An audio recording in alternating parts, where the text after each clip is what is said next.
Genial. Pues empezamos con el webinar de hoy, que me hace mucha ilusión.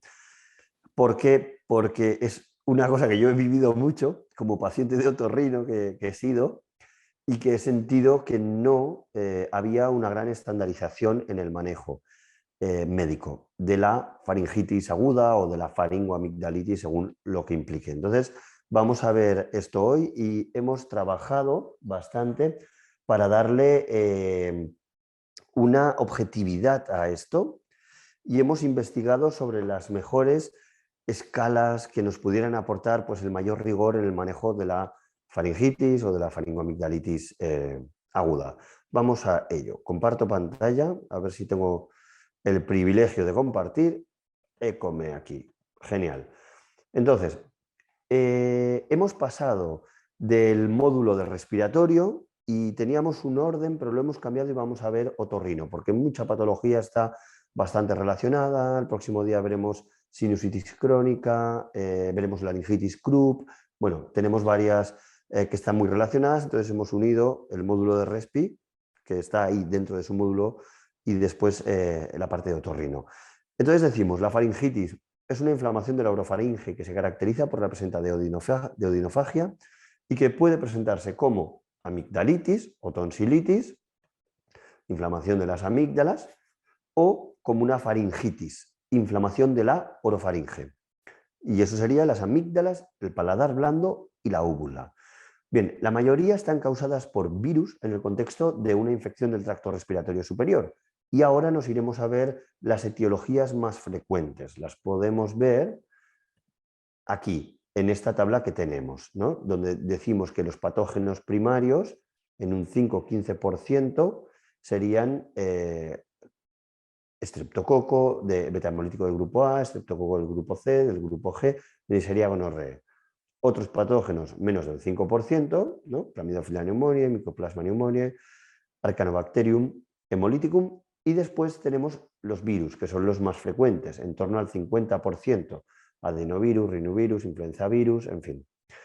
Un 30% de cultivos negativos, por tanto no se ha podido identificar, y otros posibles copatógenos que vemos aquí. Por tanto, desde el punto de vista de la etiología bacteriana en los cultivos realizados, en los estudios realizados, pues es que solo tenemos un 20% prácticamente, ¿vale? Por tanto, la mayor parte de la etiología es vírica. Bien, entonces decimos, la mayoría están causadas por virus, pero hay la causa bacteriana más frecuente es la del estreptococo beta-hemolítico del grupo A, ¿no? El EBHA, o estreptococos piógenes, que varía entre un 5 y un 15% en adultos y entre un 20 y un 30% en niños. Su incidencia es mayor en niños entre los 5 y los 15 años en climas templados durante el invierno y a principios de la primavera. Bien, cuando elaboramos esto, hicimos la investigación bibliográfica sobre cómo abordar la faringitis aguda, la mayor patogenia bacteriana, lo digo porque es la que tiene más valor añadido en su manejo, ¿no? La vírica finalmente pues hacemos un manejo sintomático y bien, pero la bacteriana es más pediátrica. Entonces, hemos tenido que basarnos en la guía de la NICE como guía de adultos, específicamente en el problema throat sore, y después en la pediátrica nos hemos basado en un documento de consenso de la Asociación Española de Pediatría, que es la que elaboró esta tabla de escalas combinadas. Bien, vemos el tema, no me entretengo mucho en el tema vírico, pero síntomas característicos de la faringitis vírica, pues la presentación conjunta comórbida con conjuntivitis, con rinorrea, que esto le da una clara característica, no patognomónica, pero sí característica de infección vírica, disfonía, tos, diarrea, exantemas o enantemas característicos, hepatosplenomegalia y adenopatías generalizadas. Bien, esto de cara al tema vírico y por tanto el manejo vírico en principio es solo sintomático. No hemos visto que ni siquiera en niños ni en adultos se recomiende ninguna guía tratamiento antiviral. Por tanto, no procede. De cara al bacteriano, bien, ¿cuándo es bacteriano? Que es donde la matan. Pues bien, en la Asociación Española de Pediatría nos hemos centrado en un artículo que tenéis en la fuente bibliográfica del final, que han analizado, polimerizado las tres principales escalas que diferencian la casuística de posible etiología bacteriana, que es la escala de Centor, la escala de McIsaac y la escala de Fieber-Pain. Entonces, en estas tablas, que cada una de ellas tiene unos criterios parecidos a la otra, y en general, cuando puntúan 3 o más, pues sospechamos etiología bacteriana y por tanto nos animamos al tratamiento antibiótico. Bien, ¿cuáles son esos criterios? Pues veis aquí, para todas, si la fiebre es de 38 o más, se presume una posible etiología bacteriana. Eso da un punto más, punto positivo. Si no hay tos, el Centor o McIsaac lo dejan ahí, ausencia de tos. En Fieber-Pain es ausencia de tos o coriza, ¿no? Pues esa rinorrea, ese tipo de clínica que en sí misma se parecería más viral, pero que unida a la ausencia de tos, Fieber-Pain le da un punto positivo. Bien, el exudado amigdalar, ¿no? Esas placas de pus, Centor y Fieber-Pain le dan un punto positivo solo si hay ese exudado amigdalar. Para McIsaac tiene que haber exudado o inflamación. La inflamación, si es en sí misma simplemente inflamación amigdalar, es decir, en mi inspección visual yo exploro la faringe y veo inflamación amigdalar, Fieber-Pain ya le da un punto positivo. Si a la palpación noto adenopatías laterocervicales dolorosas, pues otro punto positivo. Y después está la etiología por edad. Es más probable que sea bacteriana en niños, por tanto, si tienes de 3 a menos de 15 años, un punto positivo. Si tienes de 15 a 45, 0. Y si tienes más de 45 años, es menos probable la etiología bacteriana y por eso se le quita un punto. Y después, el cuándo ha habido esto. Es decir, cuándo ha venido a vernos el paciente. ¿Ha venido pronto o lleva ya una semana? Si lleva ya una semana, pues probablemente sea de origen vírico, que nunca ha tenido una gran entidad, ¿no? Pero si viene en menos de 3 días, entonces sí puede ser que el cuadro sea algo más severo y por tanto tiene más números de esa etiología bacteriana. Bien, por tanto, si bien con Centor o con McIsaac en esta guía de la Asociación Española de Pediatría, pero que recoge datos también para adultos, nos orienta a que tiene 3 o más puntos, pues probablemente tenga etiología bacteriana. Si es Fieber-Pain, 4 o más. Bien, si tenemos esa puntuación y sospechamos que es bacteriana, ¿cuál sería el tratamiento, las líneas terapéuticas? Pues primero, fenoximetilpenicilina, potásica o benzatina. O amoxicilina. Es decir, si fuera fenoximetilpenicilina, 1 gramo cada 12 horas durante 10 días y después en función del peso. Bueno, tenéis ahí las dosis, ¿vale? Si pesa menos de 27 kilos, 250 miligramos cada 12 horas. Si fuera más de 27, 500 miligramos cada 12 horas, ¿vale? Todo eso durante 10 días. Si es amoxi, también 1 gramo cada 12 horas durante 10 días o la dosis pediátrica según kilo y día, ¿vale? Si consideramos que no es adecuado para betalactámicos, pues entonces pasamos a las cefalosporinas. Esto especialmente en pediatría. No ir directamente a los macrólidos, que es lo que pasa muchas veces. La segunda línea sería las cefalosporinas. Por ejemplo, como agente tipo de clase, el cefadroxilo a 500 miligramos cada 12 horas o 1 gramo por día, cada 24 horas durante 10 días, ¿vale? O la dosis por kilos, que sería de 30 miligramos por kilo y día. Bien, y si tampoco consideramos que la cefalosporina sea una buena línea, entonces ya pasamos a los macrólidos. ¿Cuáles? Pues bien, principalmente de cara a los adultos, claritromicina. Tenemos ahí una dosis que recomienda la guía NICE, 250-500 miligramos cada 12 horas durante 5 días. O josamicina, que es lo que recomiendan especialmente para niños desde la Asociación Española de Pediatría, a 30-50 miligramos por kilo y día. Claritro también puede sustituirse por eritromicina, en función, bueno, pues también de lo que consideréis, de las presentaciones comerciales, de vuestra experiencia, son fármacos bastante equipotentes. O, por último, que mejorando la posología y sobre todo cuando intuimos mayores dificultades con la adherencia terapéutica, aunque eso se vaya a realizar adecuadamente, pues siempre tenemos acitromicina como último paso, 500 miligramos al día durante 3 días, o 20 miligramos por kilo y día durante 3 días. Bien, quito los controles flotantes por si no nos dejan ver a veces. Medidas de recomendación, pues antitérmicos, hidratación. ¿Y qué pasa con los corticoides? Pues los corticoides, hablamos en casos moderados o leves, no disponen de una evidencia de uso, sobre todo en la guía NICE han hecho estudios y metaanálisis y revisiones sistemáticas sobre el uso de corticoides que no han evidenciado mejoras ni en la reducción de las molestias, de la odinofagia, ni de las complicaciones. También es verdad que tampoco se han visto iatrogenia específica por haber hecho 2 o 3 días de corticoides, por tanto tampoco se ha identificado un riesgo por su uso. Bien, usarlos o no usarlos dependerá del criterio médico, especialmente en relación al grado de hipertrofia amigdalar, pero donde en las poblaciones en las que sí se desrecomendaría serían las embarazadas, inmunodeprimidos y diabéticos, porque sabemos que con los diabéticos produce una alteración de la glucemia pues, muy importante, difícil de recuperar después. Bien, y después siempre recomendaremos control a las 24 o 48 horas por médico de cabecera, aún en los casos que nos parezcan más leves. Por tanto, en nuestro informe médico siempre derivación a médico de cabecera, ¿vale?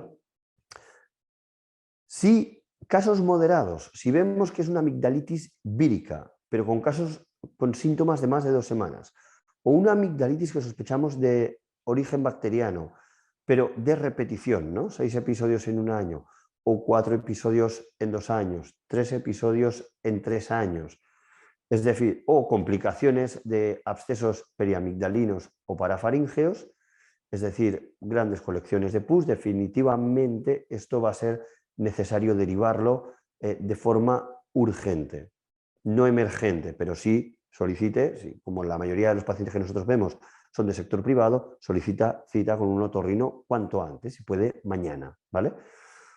Y en el caso de que veamos síntomas de obstrucción respiratoria, disfagia severa, esto yo recuerdo en urgencias tener un caso de un paciente joven de 30 años que venía con un cubo y venía escupiendo su saliva con un olor fétido terrible que para que yo diga eso, que meto la cabeza en cualquier úlcera por decúbito infectada, era un olor fétido terrible. Bien, escupiendo su saliva, no podía tragar ninguna saliva, vino una vez, al principio la primera vez no vino tan complejo, venía con dificultad para tragar, una hipertrofia amigdalar clara, obvia, bueno, se le dio tratamiento antibiótico y cortisorales. Vino a las 24 horas, se le dio antibiótico intramuscular y cortis intramusculares. Volvió a las 24 horas, ingresó, lo derivaron a un hospital de referencia y murió. Es decir, hay, yo creo, amigdalitis cultácea con cursos galopantes, algunos hemos visto u oído, pero definitivamente yo lo he visto. Y el tema de la disfagia es un indicador cardinal para derivar de forma urgente a un ingreso hospitalario, no de forma programada, porque eso se puede torcer en cualquier momento y finalmente acaban con una angina de Ludwig, ¿no? una inflamación del suelo de la boca o con una mediastinitis, que es con lo que acabó este paciente. Nos contaba una doctora hoy cuando hablábamos de este caso que ella lo vio derivado de una extracción molar que acabó en una infección, bueno, que se fue extendiendo, ¿no? Entonces, el tema de la disfagia, lo que voy, es un síntoma cardinal. Bien, hipertrofia unilateral de una amígdala tampoco es un signo de benignidad. Ulceraciones, tenemos que descartar el tema de neoplasia. Si ha habido historia previa de fiebre reumática en algún familiar conviviente con sospecha con clínica alta por infección de estreptococo beta hemolítico del grupo A. Y si hay un riesgo elevado, ¿no? Complicaciones asociadas, sobre todo en niños con diabetes o inmunodeficiencia, pues esto debemos de tener también el criterio de derivar cuanto antes a un especialista. Y por último, para acabar esta nota, decimos únicamente cuando no haya disponibilidad de prueba diagnóstica o en pacientes en riesgo de padecer fiebre reumática, las escalas de predicción clínica pueden considerarse para iniciar antibioterapia empírica. La guía NICE sigue recomendando iniciar la antibioterapia de forma inmediata o diferida en pacientes con 4 o 5 puntos de la escala Fever Pain, que es en la que se basa NICE principalmente, o 3 o 4 en la de Centon. Pero aún así, la probabilidad de que las faringoamigdalitis agudas sean estreptocócicas, para las máximas puntuaciones de 4 o 5 puntos, sigue siendo menor a un 66%. No obstante, también está el principio de utilidad clínica, ¿no? Es decir, ante la duda, ¿qué le va a hacer más daño? ¿Dejar un tratamiento bacteriano sin tratar o tratar una etiología que después en el fondo se resuelve que era vírica? Bueno, pues la iatrogenia de un antibiótico oral no se espera que sea tan perjudicial como el no haber tratado una etiología bacteriana a tiempo. Entonces, de ahí que la NICE se acabe recomendando que para las puntuaciones de 3 o más, en centro marquísaco de 4 o más, se inicie tratamiento, pero iniciemos acorde al principio de prevención de resistencias a antibióticos, por tanto, iniciemos con betalactámicos. Fijaos que en ninguna de las guías que hemos analizado recomiendan nosotros como médicos generales iniciar con amoxiclavulánico, que aquí se empieza, ¿no? Ya tuviste una el año pasado, uy, esto ya es de repetición, pues amoxiclavulánico. No es la idea empezar y es muy importante que si hacemos amoxicilina la hagamos 10 días y no 7 para acabar eliminando ese foco bacteriano y no generar resistencias, ¿vale? Por tanto, primero beta-lactámico, segundo cefalosporinas y tercero macrólidos, ¿vale? Porque también hay gente que empiezan directamente por el macrólido, pues por el la buena adherencia que genera la citromicina, mucho más fácil de tomar, pero no es lo mejor si miramos a medio y a largo plazo, ¿vale? Bueno, pues esto hasta aquí en cuanto a la faringitis aguda. Si hay preguntas, por favor, es el momento ahora.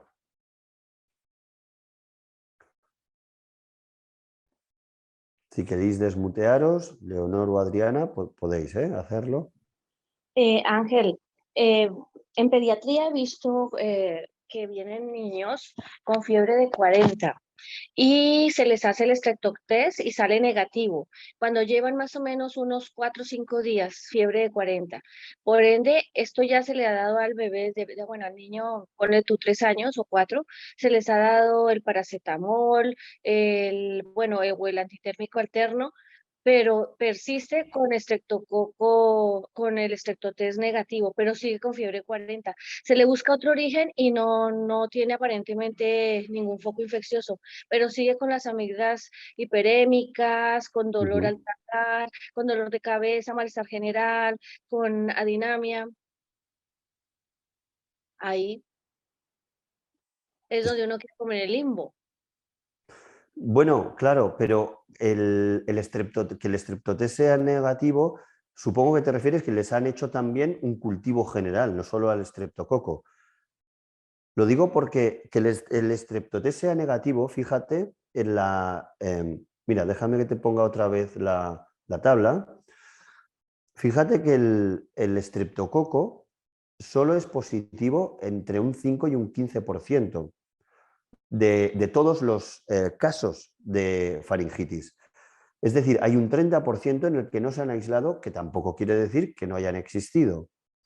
Entonces, por eso, a diferencia, mira que NICE en esto suele ser muy, muy prudente y a veces tiene la sensación de cuando lees las guías NICE todo es no tratar o tratar lo mínimo porque priorizan la seguridad y la prevención de la iatrogenia a veces por encima de la eficacia, especialmente en el manejo del dolor. Pero aquí sí recomiendan iniciar en 3 o más puntos de las escalas de centro Aroma-Kaisak, sí recomiendan iniciar. O sea, claramente recomiendan iniciar tratamiento antibiótico. ¿Por qué creemos que puede ser eso? Pues porque no todos son estreptococos, lo que producen, ya lo vemos aquí, solo un 5 o un 15%. Hay un 30% que se considera que no se ha aislado, pero que no quiere decir 1000 cosas, que el test no ha sido bien hecho, la muestra, el cultivo, porque tampoco se hacen todos los tipos de cultivo para los exudados faríngeos. Entonces, que no tengas una constatación bacteriana no quiere decir que no tengas que iniciar un tratamiento antibiótico, ¿no? Cierto.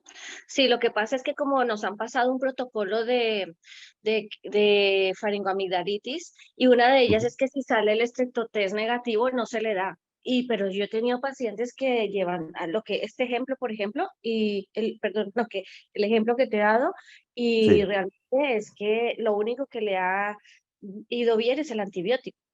claro, claro. Es que a veces hablamos de la evidencia científica y también se habla últimamente de la evidencia de la práctica, ¿no? Es decir, una cosa es lo que yo puedo definitivamente demostrar, pero otra es lo que no puedo demostrar, pero a nivel de práctico funciona. Nosotros, aquí, especialmente en Medicare, que somos, mira, te voy a poner el artículo del que nos hemos basado para hacer esto. Déjame compartir. Es este de Anales de Pediatría, lo tienes ahí en la bibliografía, ¿eh? Y fíjate que en ellos, desde la Asociación Española de Pediatría, hay este consenso diagnóstico y terapéutico sobre la faringoamigdalitis. Entonces, la escala que hemos utilizado la hemos basado de aquí. Y aquí ves las líneas terapéuticas y las líneas de antibiótico, bueno, esto que comentábamos, ¿no? La fenoximetilpenicilina. Pero no solo es cuando tienes constatación estreptocócica, ¿me entiendes? Para eso están las otras escalas en las que si NICE recomienda tratamiento empírico, pues será porque se han dado cuenta que es mejor iniciar el tratamiento que no hacerlo. No hay más. Gracias, Ángel. Vale, Gracias. no, nada, de que a ti y a ti al revés por tu contribución. Vale, bueno, pues estamos ahí en nuestra metodología de por debajo de los 30 minutos y a poder ser de los 25. Si tenéis más preguntas, ya sabéis que tenemos en la web y podéis dejar ahí también dudas y si no, nos vemos el próximo miércoles donde abordaremos la laringitis o el croup para ver un poco más todos los problemas de otorrino que creemos que son importantísimos. ¿Vale?